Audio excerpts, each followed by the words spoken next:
कर्तव्य की इतनी सी हो गई कि आपने एक मुलजिम को मार दिया, आप तय करेंगे कौन मुलजिम है, कौन अपराधी है। अदालतें किस लिए बनाई गई हैं, संविधान किस लिए बना हुआ है। और ये अफरा तफरी, पुलिस को ये अधिकार दे देना कि जिसको चाहे मार दे, जिसको चाहे कार्रवाई करे, जिसमें चाहे न कार्रवाई करे, ये तो अराजकता है, ये कोई कानून व्यवस्था थोड़ी है। ये तो संविधान का खुला मजाक उड़ाया जा रहा है। ये तो लोग कह रहे हैं कि जब अपराधी यादव होता और मुस्लिम होता, विपक्ष कह रहा है, तब तो आप इनकाउंटर कर देते हैं। जब अपराधी यादव और मुस्लिम नहीं होता है तब आप हाफ इनकाउंटर करते हैं या उसको गिरफ्तार कर लेते हैं।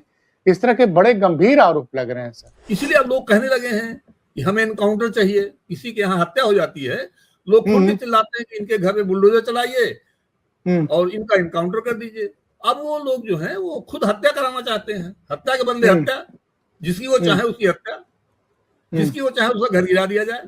आप यूपी की तमाम परीक्षाओं में देख लीजिए, लगातार ये सब हो रहा है। क्यों हो रहा है? कोई कार्रवाई नहीं हो रही उसमें। इधर उधर के लोग पकड़े जाते हैं, वो बात खत्म हो जाती है। सरकार को जांच करनी चाहिए कि इतना बड़ा हताशा क्यों है यूथ में, ना कि उसका सोशल मीडिया अकाउंट्स को बैन करें आप जो हैं। ये तो फिर वही हो गया कि आप दूसरी तरफ से छेद बंद कर रहे हैं। झूठी एफिडेविट के मामले में सजा देना चाहिए, गिरफ्तार करिए, कंटेम्प्ट ऑफ कोर्ट में सजा दीजिए उनको, जो है जेल भेज दीजिए ऐसे लोगों को। दोस्तों नमस्कार, मैं हूं आलोक पाठक और आप देख रहे हैं खबर दस्तक। छात्र परेशान हैं, तमाम प्रतियोगी परीक्षाओं के पेपर लीक हो जा रहे हैं। कानून व्यवस्था का आलम यह है कि हर रोज एक से बढ़कर एक खबरें आ रही हैं। उत्तर प्रदेश की पुलिस इनकाउंटर भी कर रही है और विपक्ष आरोप लगा रहा है कि यहां जाति और धर्म देख के इनकाउंटर किया जा रहा है। और इन सब मुद्दों पे हमारे साथ बात करने वाले हैं उत्तर प्रदेश के पूर्व डीजीपी सुलखान सिंह साहब। चूंकि सुलखान सिंह साहब युवाओं और छात्रों के मुद्दे पे भी बहुत एक्टिव रहते हैं, रिटायरमेंट के बाद भी एज ए लॉयर काम कर रहे हैं और तमाम एक अलग बुंदेलखंड के विकास के लिए भी काम करते रहे। सर, पहला सवाल ये कि लगातार ये जो प्रतियोगी परीक्षाओं के पेपर लीक हो रहे हैं और खासकर नीट का जो पेपर लीक हुआ है, जो कैंसिल करना पड़ा है, छात्र बड़े नाराज हैं। सरकार क्यों नहीं ऐसी व्यवस्था बना पा रही है कि जिससे पेपर लीक बंद हो जाए?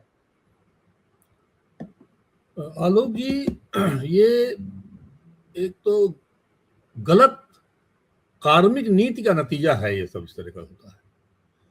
जब गलत आदमी को उच्च स्थानों पर बैठाया जाएगा तो फिर ये चीजें कंट्रोल नहीं होती हैं। अभी सीबीएसई के एग्जामिनेशन जो स्कैनिंग करके इवैल्यूएशन किया गया है, उसके बारे में आ रहा था कि बार बार टेंडर की शर्तें डाइल्यूट की गई ताकि एक कंपनी को टेंडर मिल सके। तो इस तरह की चीजें तभी होती हैं जब कोई गलत आदमी बैठा हो उच्च स्थानों पे। खासतौर पर रेगुलेटरी स्थानों पर अगर गलत लोग बैठ जाते हैं तो फिर ये चीजें नहीं रोकी जा सकती हैं। देखिए, ये छेद जो है अंदर से बंद करना पड़ता है, बाहर से छेद नहीं बंद हो सकता है। ये बहुत छोटी बात समझने की है। जो गांव में हमारे कहते थे लोग जो हैं कि बंधा अगर फूट रहा है तो उसको सामने से नहीं, पीछे से, जहां पानी है वहां से बंद करना पड़ेगा। हाँ, जहां से पानी बनने में अंदर आ रहा है। ये मुलजिमों को पकड़ने का ड्रामा और ढूंढना, ये करना, ये कोई इसका बहुत सोल्यूशन नहीं है। ये तो कार्रवाई होनी ही चाहिए, लेकिन ये क्यों हुआ इस पे जोर देना चाहिए। जो ये इस पे ये बिल्कुल नहीं हो रहा है, आप समझ लीजिए। जो है आप कह रहे हैं कि मूल जगह पे जहां पे रूट कॉज है वहां पे एक्शन नहीं हो रहा है। बता रहा हूँ, गलत लोग गलत जगह बैठा दिए गए हैं या गलत लोग सही जगह बैठा दिए गए हैं, इसलिए होता है ऐसा। छोटे लोग जो हैं बड़े स्थान पे छोटे लोग बैठ जाएंगे तो ये समस्या तो होगी होगी। जो है इसको देखना चाहिए ऐसा क्यों हो गया, क्यों ये बार बार क्यों हो रहा है। आप यूपी की तमाम परीक्षाओं में देख लीजिए, लगातार ये सब हो रहा है। क्यों हो रहा है? कोई कार्रवाई नहीं हो रही उसमें। इधर उधर के लोग पकड़े जाते हैं, वो बात खत्म हो जाती है। इवेंचुअली ये हुआ क्यों, किसने कराया? ये जो वो नहीं हो रहा है। जब वो नहीं होगा तब तक कुछ नहीं होने वाला। जो सर, एक अभिजीत दीप के नामक युवक है, वो आप चूंकि अब आजकल प्रैक्टिसिंग हाई कोर्ट लॉयर भी हो चुके हैं, तो उन्होंने चीफ जस्टिस ने एक रिमार्क दिया कि भाई कुछ बेरोजगार युवक, कुछ बेरोजगार पत्रकार कॉकरोच की तरह सिस्टम में परेशानी खड़ी कर रहे हैं आरटीआई के जरिए, अपनी सोशल मीडिया कमेंट्स के जरिए। तो उससे बड़े नाराज हुए लोग और अमेरिका में एक युवा ने कॉकरोच जनता पार्टी बना दी और उसके 10 दिन के अंदर 2 करोड़ से ज्यादा फॉलोअर हो गए। बाद में भारत सरकार ने उसके अकाउंट्स वगैरह बैन करा दिए। अब आज उन्होंने एक दूसरे अकाउंट से वीडियो बना के डाला है कि मैं 6 जून को भारत आ रहा हूं और हम लोग परमिशन मांगे जंतर मंतर पर धरना प्रदर्शन करने की, और हमारी एकमात्र मांग यह है कि शिक्षा मंत्री महोदय इस्तीफा दें। और कॉकरोच जनता पार्टी के उदय पर आपका क्या कहना है? और सरकार और विपक्ष दोनों, मुझे लगता है कॉकरोच जनता पार्टी के उदय से थोड़ा सहमी भी लग रही है। ये फिर वही बात बताता है कि यूथ में बहुत ज्यादा हताशा और एक देखा जाए तो एक निराशा का माहौल व्याप्त हो गया है। एम्प्लॉयमेंट अपॉर्चुनिटी लगातार कम होती चली जा रही है, जॉब मिल नहीं रहे लोगों को। जो है आप जैसे भी बता रहे थे, परीक्षाओं के पेपर लीक हो रहे हैं, सीटें बढ़ नहीं रही हैं, स्कूलों में जहां टीचर भर्ती हो सकते थे वो स्कूल बंद होते चले जा रहे हैं, डॉक्टर अस्पताल में भर्ती नहीं हो रहे हैं, पैरामेडिकल स्टाफ जो होना चाहिए वो भर्ती नहीं हो रहा है। अभी मैंने कुछ दिन पहले ही पढ़ा था, उसमें लिखा भी था मैंने कि 28-29 हजार रेलवे के पद समायोजित कर दिए जाएंगे, यानी वो पद समाप्त करके उनको कहीं वैकेंसी जहां है वहां पे एडजस्ट कर दिया जाएगा, यानी इतनी भर्ती अब रेलवे में नहीं होंगी। तो जॉब क्रिएट नहीं हो रहे हैं, जो है वो खत्म किए जा रहे हैं। ये यूथ में तो फ्रस्ट्रेशन होगा ही होगा इस बात को लेकर के। तो ये कॉकरोच जनता पार्टी का जो इतना तगड़ा रिस्पांस आया है, ये केवल मुख्य न्यायाधीश की टिप्पणी का मतलब से ताल्लुक नहीं है इसका, वो तो ट्रिगर है एक जो है। अच्छा, वो कारण बन गई, वो तीली है, माचिस की तीली है वो तात्कालिक कारण बन। लोग परेशान, बहुत ज्यादा परेशान है लोग जो है। ये अलग बात है कि जुडिशरी को इस तरह से नहीं बोलना चाहिए। मैं अभी justice Markandey Katju, retired supreme court के जज हैं, उनका एक स्टेटमेंट सुन रहा था। उन्होंने कहा है कि ए मच टॉकिंग जज is like an ill tuned cymbal, मतलब बहुत बोलने वाला जज जो है वो बेसुरा झांझ की तरह है। किसी पश्चिमी न्यायविद का वो उदाहरण देके बोल रहे थे। तो मैं इसे देखता हूँ कि हाई कोर्ट में, सुप्रीम कोर्ट में जज लोग बोलते ज्यादा हैं, लिखते बहुत कम हैं, जबकि उनको सिर्फ लिखना चाहिए, जबान से ऐसी बातें नहीं बोलनी चाहिए। जबान से केवल वही बोलना चाहिए जो पूछना चाहते हैं किसी पार्टी से, अपना मंतव्य कभी प्रकट नहीं करना चाहिए। नहीं, लोगों को लगता है कि साहब ये इम्पार्शियल नहीं है। अगर मान लो मेरा केस चल रहा है और प्रिसाइडिंग कोर्ट जज जो अगर ये कह दे तो ये आप क्या बेकार का मामला लेके आ गए हैं, तो मुझे लगेगा कि अब ये मेरा फैसला ठीक से नहीं होगा, ये तो शुरू में मेरे केस को बेकार कह रहे हैं। तो ये मैं प्रशासन में भी देखता था, पुलिस में भी देखता था। कई बार तो पुलिस में कहते हैं साहब ये, अरे ये साहब ये तो चोरी फर्जी है, बीमा के लिए चोरी लिखा दिया इन्होंने। तो आप समझ लीजिए कि अगर ऐसा इंस्पेक्टर बोल रहा है, आईओ बोल रहा है ये बात, तो इसको तफ्तीश वो नहीं करेगा ठीक से अब, क्योंकि प्रेजुडिस है वो। तो ये अलग बात है, अदालतों को ऐसा नहीं बोलना चाहिए। लेकिन अगर एक ट्रिगर आया है और इतना बड़ा रिस्पांस आ रहा है, तो सरकार का ये रिस्पांस इसमें होना चाहिए था कि सरकार को जांच करनी चाहिए कि इतना बड़ा हताशा क्यों है यूथ में, ना कि उसका सोशल मीडिया अकाउंट्स को बैन करें आप जो हैं। ये तो फिर वही हो गया कि आप दूसरी तरफ से छेद बंद कर रहे हैं। आप जानना भी नहीं चाहते हैं कि फ्रस्ट्रेशन कितना है लोगों के अंदर, और उसके बाद जो है काउंटर अटैक शुरू कर देते हैं कि साहब ये विदेशियों से फंडिंग हो रही है, फलाने से, इस तरह की बातें शुरू हो जाती हैं। 2 करोड़ लोग अगर जुड़ रहे हैं तो 2 करोड़ लोगों को फाइनेंस कर रहा है, ये बेकार। अरे सर, वो गांव देहात का बेरोजगार बच्चा, जो शहर में बेरोजगार बच्चा यूथ है, जो ग्रेजुएशन कर चुका है या जो ग्रेजुएशन कर रहा है, नौकरी ढूंढ रहा है, वो इंस्टाग्राम पे अगर जुड़ रहा है तो उसमें कौन सा पैसा लग रहा है? क्यों आप कह दीजिए। ये तो सरकार को तो स्वागत करना चाहिए ऐसे इंडिकेटर्स का। ये संकेत हैं, ये सिग्नल हैं, नब्ज है ये नब्ज है। सरकार को देखना चाहिए। आपको नब्ज लोग दिखा रहे हैं, आप नब्ज नहीं देखना चाहते हैं। तो ये तो मैं इसको ठीक नहीं मानता हूँ। सरकार को अपनी अच्छा सर, आपने कानून व्यवस्था वाली बात की तो मैं जरा, एक मुद्दा भी बीच में आया था। हाई कोर्ट की डबल बेंच ने पूछा था कुछ एफिडेविट के मामले में, जानबूझकर कुछ लोगों की डिटेल नहीं दी थी और पूरी लिस्ट वायरल हुई कि इन लोगों की लिस्ट नहीं दी गई कि इनके पास कितने मुकदमे, इनको कौन सा हथियारों का लाइसेंस है कि नहीं है। तो आप चूंकि डीजीपी भी रहे हैं, ये गलती किसकी थी कि भाई जो हाई कोर्ट के जज ने 20 लोगों का नाम दिया था कि ब्रजभूषण शरण सिंह है, राजा भैया है, धनंजय सिंह है, विनीत सिंह है, इन लोग की डिटेल क्यों नहीं दिए गए थे? ये क्लरिकल एरर थी कि ये जानबूझ कर नजर किया गया था कि चलो यार शायद जज साहब की नजर न पड़े इन चीजों पे? देखिए, पुलिस का रिकॉर्ड सिस्टम अभी भी काफी ठीक है। काफी बर्बाद किया है लोग अधिकारियों ने, लेकिन अभी भी काफी ठीक है। और ऐसी चीज क्लरिकल एरर नहीं हो सकती है। कोई भी थाने का मुंशी या ऑफिस का क्लर्क झूठी रिपोर्ट नहीं बनाएगा कभी भी। तो भी जब हाई कोर्ट में जानी हो, होम मिनिस्ट्री को, कहीं भी जाना हो, वो झूठी नहीं बनाता कभी भी वो। तो अगर ये नहीं दिखाया गया है तो जाहिर है कि कहीं ना कहीं से निर्देश दिए गए होंगे कि मत दिखाइए इसको। कहीं ना कहीं से निर्देश दिए गए थे। ये तो निर्देश ये भी वही इंडिकेशन है कि आप इसकी जांच कराइए, कैसा क्यों हुआ। ये एक बीमारी का द्योतक है। अब इसकी जांच होनी चाहिए, ना कि इसको अंडर द कारपेट कर दिया जाए या फलाने ने सूचना ही दी उसको सजा दे दो, उसको लाइन हाजिर कर दो। ये सब नहीं होना चाहिए। ऐसा हो कैसे गया, ये बहुत जरूरी है। हाँ, अदरवाइज कभी खत्म नहीं होगा, कभी भी खत्म नहीं होगी ऐसी चीजें जो है। अच्छा, जो लीवर खींच रहा है बैठ के जो अधिकारी, उसको पकड़िए। इसमें कौन अधिकारी लीवर खींच रहा है, कैसे झूठा डेबिट लग गया जो है।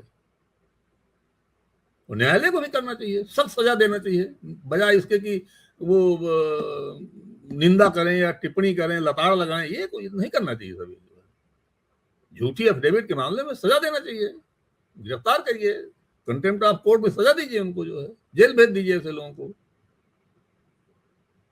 तो बड़ी बात कह रहा है, बहुत सख्त सर्जरी की जरूरत है। ये मर्ज बड़ा लाइलाज होता जा रहा है।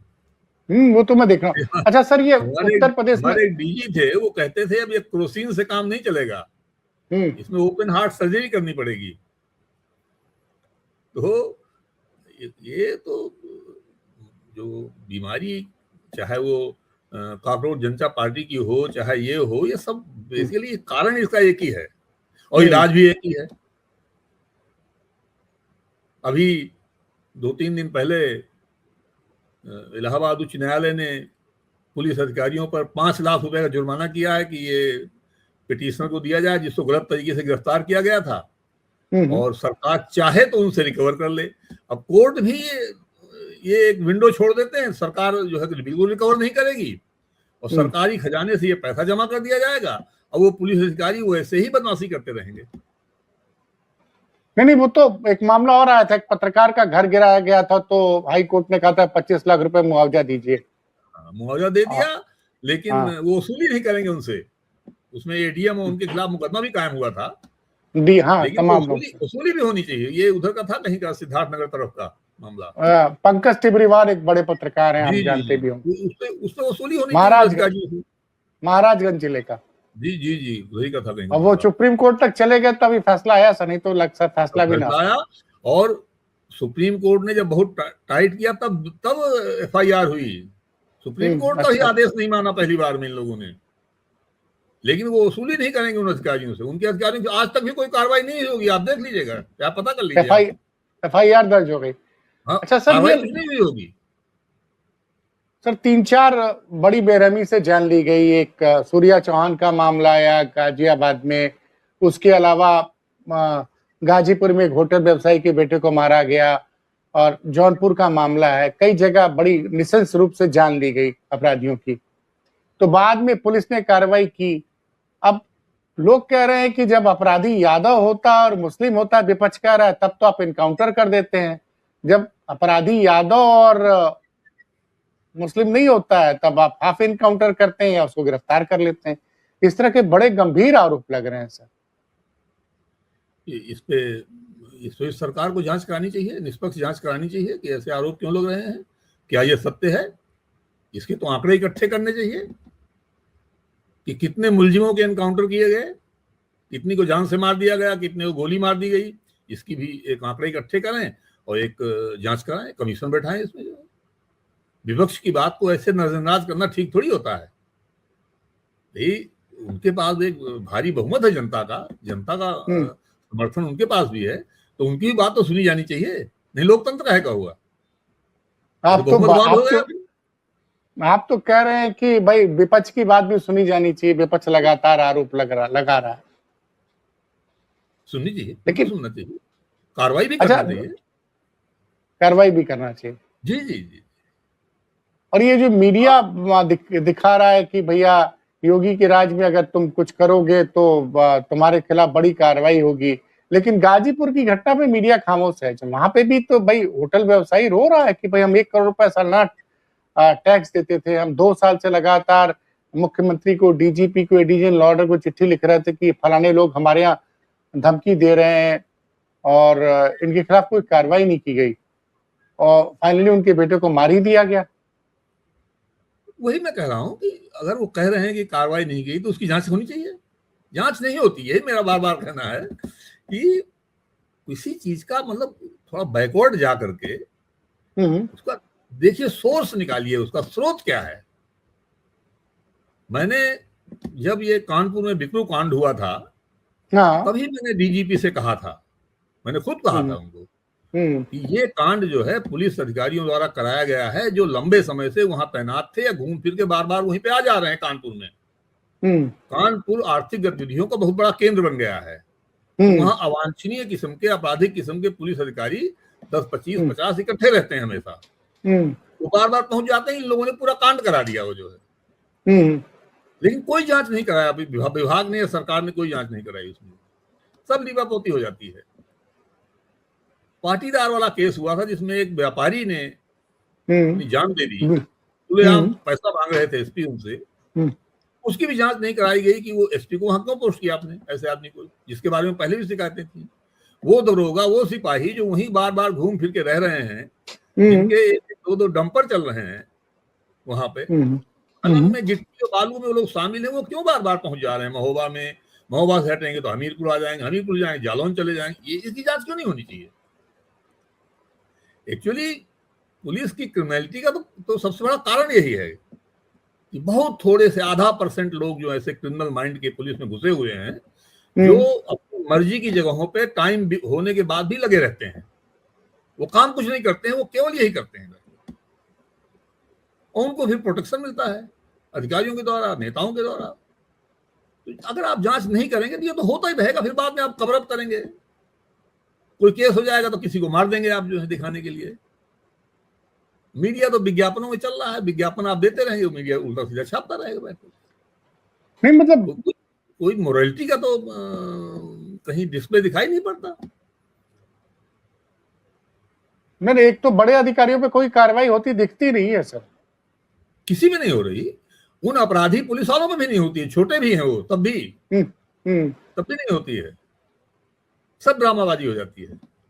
मैं तो 2 केस तो मैं खुल के कहता हूँ, इन 2 की जांच कराइए। क्यों अधिकारी बार बार पहुंचे, कैसे पहुंचे बार बार, किस वरिष्ठ अधिकारी ने उनको पोस्ट किया वहां पर? ये तो कागज की बात है। इसमें कोई गवाही की या झूठे या सच्चे आरोप की बात तो है नहीं। अगर ये है कि फला फला इंस्पेक्टर, फला फला डिप्टी एसपी टाइम से ज्यादा तैनात है वहां पर, बार बार पहुंच जा रहा है उसी जिले में, तो इसमें तो रिकॉर्ड से पता लग जाएगा। ये तो कुछ करना चाहिए, नहीं तो फिर जो हो रहा है वो होता रहेगा ऐसे जो है।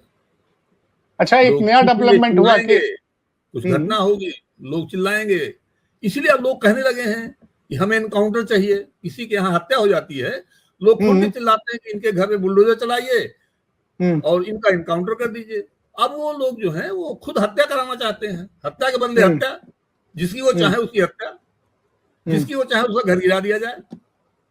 ये खुल के मांग कर रहे हैं, अखबारों में छप रहा है ये बात। मैं आज ही मैंने दैनिक जागरण में देखा, लोग मांग कर रहे हैं कि साहब हमको एनकाउंटर चाहिए। तो ये ऐसा अराजकता क्यों हो रही है? ये नहीं देखना चाहिए इन लोगों क्या? कर्तव्य की इतनी सी हो गई कि आपने एक मुलजिम को मार दिया, आप तय करेंगे कौन मुलजिम है, कौन अपराधी है। अदालतें किस लिए बनाई गई हैं? संविधान किस लिए बना हुआ है? तो ये अफरा तफरी, पुलिस को ये अधिकार दे देना कि जिसको चाहे मार दे, जिसको चाहे कार्रवाई करे, जिसमें चाहे ना कार्रवाई करे, ये तो अराजकता है। ये कोई कानून व्यवस्था थोड़ी है। ये तो संविधान का खुला मजाक उड़ाया जा रहा है। ये तो अब देखिए, मुख्यमंत्री जी ने एक ताजा बयान दिया, मैं पढ़ के सुना रहा हूं। योगी जी ने गाजियाबाद में सूर्या हत्याकांड पर सोमवार को कहा, अभी गाजियाबाद में दोस्ती की आड़ में छुरेबाजी हुई, ये कतई बर्दाश्त नहीं है। अगर कोई अपनी नालायक औलाद को समझा नहीं पा रहा तो समझ लो ये गलती कर रहा है। अहिंसा करुणा मानवता के भूषण है, लेकिन सामने खरदूषण है तो शस्त्र उठाना होगा। भगवान कृष्ण ने भी यही कहा था कि सज्जनों के लिए हम सज्जन बने, दुश्मनों के लिए, दुर्जनों के लिए नहीं। अब सर ये किसको शस्त्र उठाने की बात कर रहे हैं? अब ये देखिए, मैं मुख्यमंत्री जी के टाइम पे मैं डीजीपी रहा हूँ, मेरे वो बॉस रहे हैं, मैं उनके बयान पे कोई कमेंट नहीं करूंगा। ये मेरे शिष्टाचार के खिलाफ है। लेकिन तो सर आप तो बार बार एनकाउंटर पॉलिसी का विरोध करते हैं कि एनकाउंटर न्याय नहीं। मैं पहली बात तो मैं कोई स्पेसिफिक एनकाउंटर का विरोध नहीं करता हूँ, क्योंकि मुझे मालूम नहीं रहता कि वो सही है कि गलत है। एनकाउंटर तो लीगल भी हो सकता है ना, लेकिन जब किसी में सजा हो जाती है, कोई ऐसी बात होती है, तब मैं फिर उसको कहता हूँ कि गलत है ये जो है। और दूसरी बात जो है, अब किसी वरिष्ठ अधिकारी पे मेरा कोई बॉस रहा है, पुलिस अधिकारी भी मेरा बॉस रहा हो, तो उससे कमेंट नहीं करूंगा भाई, क्योंकि वो फिर मेरी अपनी मर्यादा के खिलाफ है। नहीं वो ठीक है सर, वो आप सही है, मैं कोई कमेंट नहीं करूंगा। लेकिन मैं इस बात के सख्त खिलाफ हूँ कि आप पुलिस को ये छूट दे दें कि वो जिसको चाहे जान से मार दे, जिसके चाहे पैर में गोली मार दे। ये तो क्राइम है बिल्कुल, जो है गुंडागर्दी है, अपराध है ये बिल्कुल, जो है। और ये संविधान को किनारे रखने वाली बात है। ये आप तय कर, आप दरोगा को अधिकार दे रहे हैं कि वो तय करे किसको मारें, किसको गोली मार दें, किसको कहां कर दें। अब केवल इतनी बचाव होना चाहिए है इस समय जो है कि वो रूलिंग पार्टी का आदमी ना हो, बस बाकी किसी को कोई मार डाले। ये चीज ठीक नहीं है। ये मीडिया को, बुद्धिजीवी वर्ग को, सबको समझना चाहिए कि आप बहुत गलत दिशा में जा रहे हैं, बहुत खराब कर रहे हैं आप जो है। 75 साल का बना बनाया जो व्यवस्था है उसको आप ध्वस्त किए दे रहे हैं। पूरे दुनिया में देश की छवि खराब हो रही है। रूल ऑफ लॉ इंडेक्स में आप सबसे नीचे जा रहे हैं। भुखमरी के इंडेक्स में आप केन्या और बांग्लादेश से नीचे हैं आप जो है। आपको कुछ ये सब ध्यान हटाने के लिए कर रहे हैं क्या ये सब? मैंने तो शुरू में ही कहा था, स्कूल बंद हो रहे हैं, अस्पताल बंद होते पड़े हुए हैं, वहां पर आप कंपाउंडर तैनात नहीं करेंगे, नर्स तैनात नहीं करेंगे, और ये फिर इस तरह का दिखावा करेंगे, लोगों को मार देंगे, किसी के पैर में गोली मार देंगे। तो विपक्ष को इसमें कुछ करना चाहिए, जांच होनी चाहिए, कोई जांच आयोग बैठा है जो निष्पक्ष जांच करे इस सब की। लेकिन जांच आयोग तो बैठ जाता है सर, रिपोर्ट नहीं आती है। नहीं, रिपोर्टें भी आती हैं, लेकिन जांच आयोग जो है ऐसा होना चाहिए ना जो निष्पक्ष जांच करे पूरे चीजों की, ना कि उसको दबा ले। नहीं सर, कानपुर में एक दो माँ बहने, याद होगा, एक अतिक्रमण हटाने के अभियान पे किसी तरह से वो जल के चली गई थी ऊपर, मतलब खत्म हो गया था जीवन। उसकी जांच रिपोर्ट कहाँ आज तक पता नहीं चला सर, क्या है? और मुझे नहीं लगता कि उसमें कोई आयोग बैठा था कि नहीं बैठा था। जुडिशियल आयोग तो टाइमली रिपोर्ट दे देते हैं अपनी। नहीं, कमिश्नर की अध्यक्षता में एक रिपोर्ट बनाने को बोला गया। कमिश्नर क्या रिपोर्ट बनाएंगे? कमिश्नर तो सरकार का बचाव करते हैं बैठ करके। एसडीएम उसमें दोषी थे, सस्पेंड हुए थे, फिर वो झांसी गए थे, झांसी में वो ऐसे गुंडागर्दी कर रहे थे वो लोगों से, उनके वीडियो तमाम आए हैं सामने। तो ये सब कुछ नहीं देखेंगे आप जो है। वो क्या रहा है कि प्रशासनिक जो जांचें हो रही हैं, ये सब कवर अप हो रहा है। ये उनकी जिम्मेदारी है कि वो कवर अप करें उसको।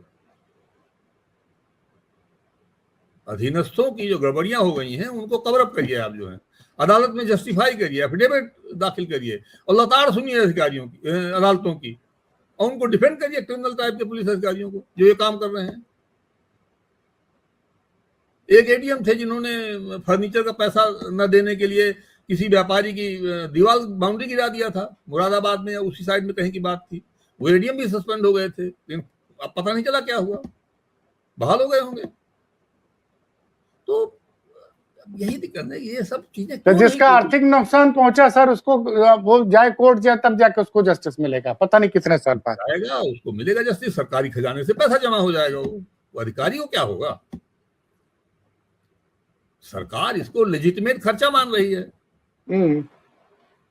ये जो जुर्माना हो रहा है इसको सरकार अपना खर्चा मान ले, जनता के पैसे से पेमेंट कर रहे हैं आप, उन्हीं से वसूल करिए। मतलब ये जो रिकवरी जो होनी है वो अधिकारियों के पैसे से हो, बिल्कुल सब उन्हीं के पैसे से होना चाहिए।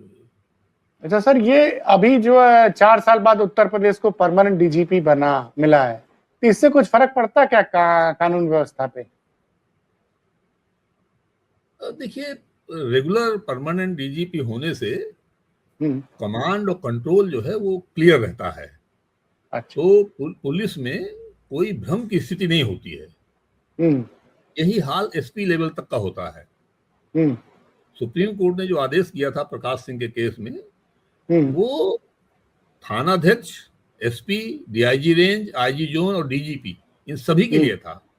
इन सभी के लिए कहा गया था कि इनका टेन्योर 2 साल कम से कम रहना चाहिए और बिना किसी ठोस कारण के इनको हटाना नहीं चाहिए। लेकिन यहाँ तो डीजी पर ही अभी तक कुश्ती होती रही। अभी तक जो है किसी ने ये नहीं सोचा कि क्या इंस्पेक्टर और थानाध्यक्ष को आप कैसे हटा रहे हैं बार बार अपनी मर्जी से। एसपी से पूछा जाना चाहिए, एसपी को क्यों बार बार हटा रहे हैं आप, जो है। अगर एसपी जो है वो रूलिंग पार्टी के आदमी के खिलाफ कार्रवाई करने से कर देता है। एक बनारस में केस हुआ था, किसी रूलिंग पार्टी का कोई भतीजा भेलूपुर थाने में बंद हो गया, उसको छोड़ने से इनकार कर दिया और इंस्पेक्टर को सस्पेंड करने से मना कर दिया एसएसपी ने। तो एसएसपी का तबादला हो गया। ये जब मानक हो जाएंगे कार्रवाई करने के, तो फिर यही होगा जो आप देख रहे हैं। तो ये तो बहुत ही जो जल है, जल बड़ा गंदा हो चुका है, मडीड वाटर हो चुके हैं। इसमें अगर दिल से इरादा करके कोई कुछ करेगा तो होगा, अदरवाइज आप खुद अपराधियों की तरह अगर शुरू कर देंगे कार्रवाई करना, तो फिर अब माफिया तो आपस में लड़के मर ही रहे थे। आप एक माफिया की तरफ से दूसरे माफिया को मार देंगे तो उसका क्या फर्क पड़ेगा? भाई, जिन लोगों ने चित्रकूट जेल में अंदर जाके हत्या किया, क्या हुआ उस केस में अब तक? ये बड़ी बात बता रहे हो। हाँ, याद आ गया मुझे। जेल के अंदर हत्या हुई, उसमें क्या अब तक कार्रवाई हुई? सजा हुई उसको? नहीं हुई। मुन्ना बजरंगी को भी तो मारा गया था सर। वही उस केस में तो कोई राठी जो है वो पकड़ा भी, अभियुक्त था वो, कोई कार्रवाई नहीं हुई, तो सजा नहीं हुई अब तक जो है। तो इस तरह के सेंसेशनल मामले जो हैं उनको परसू नहीं करते हैं। जिसमें आप चाहते हैं उसमें किसी को गोली मार देंगे, बाकी को परसू नहीं करेंगे, तो फिर ऐसे कैसे होगा? तो राजनीतिक फैसले लिए जा रहे हैं, राजनीतिक मतलब आंखों को खुश करने की शायद कोशिश की जा रही है। तो सब गड्ढमड्ढ हो गया लोग जी। किसी पे कुछ कहना बड़ा मुश्किल है, इतना ज्यादा पानी गंदला हो गया है, कुछ दिखाई नहीं पड़ रहा। कहीं मछली तैर रही है, कछुआ है, सांप है, क्या है, कुछ पता नहीं चलता। तो आपको क्या लगता है कि मतलब बड़ी उम्मीद थी भारतीय जनता पार्टी से कि ये पार्टी आएगी तो उत्तर प्रदेश में विकास होगा, कानून व्यवस्था का राज होगा। हाँ, दिख नहीं रहा। उम्मीदें टूट गई बिल्कुल। और जिस तरह से महंगाई बढ़ रही है सर, मतलब पेट्रोल डीजल के दाम बढ़ गए, सीएनजी का दाम बढ़ गया, दूध का दाम बढ़ गया, और अब बिजली पे भी सरचार्ज लगाने की बात हो रही कि जिस महीने 10% फ्यूल सरचार्ज बढ़ जाएगा। तो क्या लग क्या रहा है सर ये? मतलब जब सरकार गलत नीति बना के गलत जगह पैसा इन्वेस्ट करेंगे आप। लोगों के पास देखिए खाने के लिए पैसा नहीं है, रोजगार नहीं है, 10,000 की नौकरी नहीं मिल रही है। ये तो आपने सर बताया कि आप पैसा कहाँ लगा रहे हैं।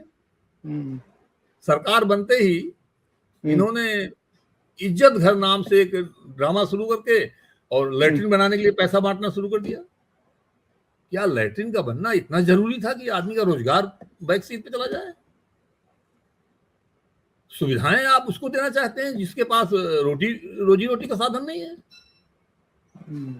जिसके पास इलाज का पैसा नहीं है, इलाज के लिए अस्पताल नहीं है, डॉक्टर नहीं है, वहां पे आप एक्सप्रेसवे बना रहे हैं। जो पैसा लगता केन बेतवा लिंक में बुंदेलखंड में कई लाख हेक्टेयर में सिंचाई होती, वहां पैसा नहीं दे रहे हैं आप। पैसा कहां दे रहे हैं? एक्सप्रेसवे बनाने में। एक्सप्रेसवे से फायदा किसको है? यमुना एक्सप्रेसवे 2011-12 में चालू हुआ था।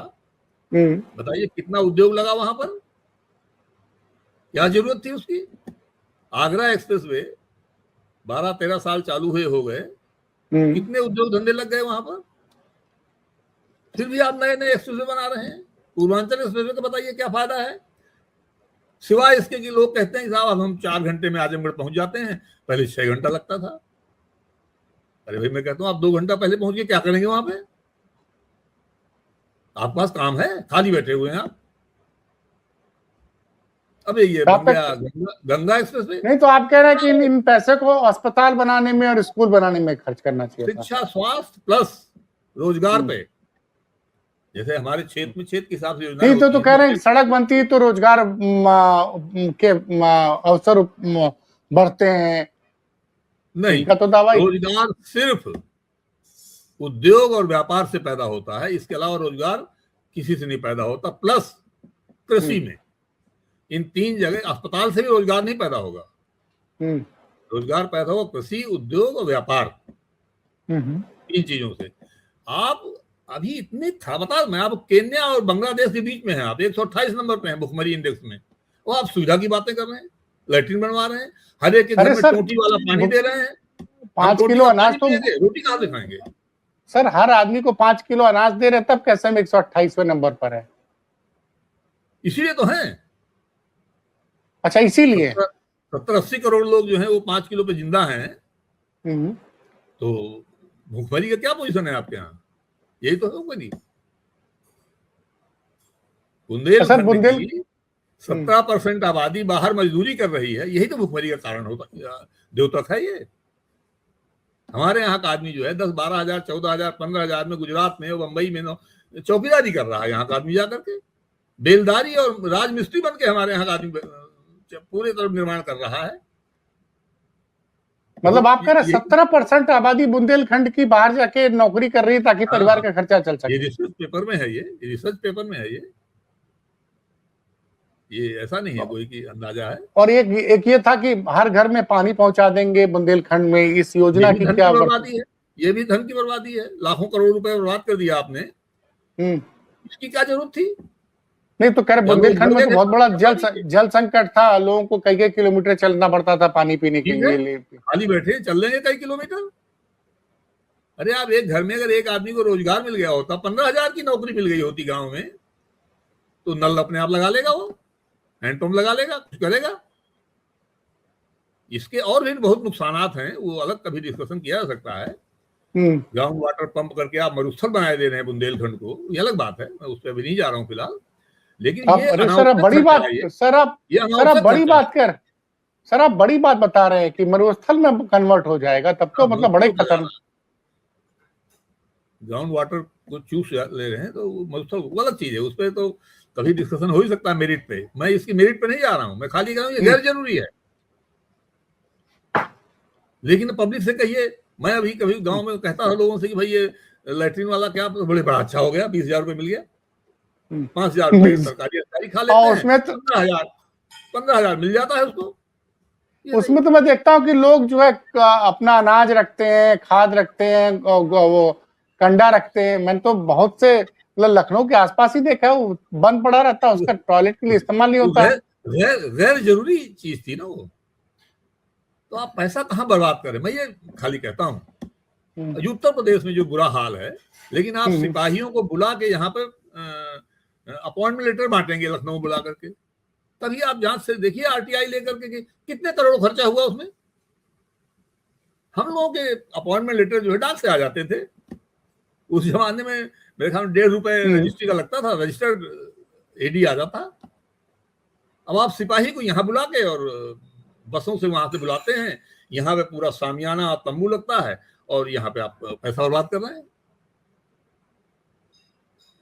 एक्सप्रेस वे का उद्घाटन हो रहा है हरदोई में, प्रधानमंत्री जी आ रहे हैं, 2 दिन से सड़कें बंद हैं।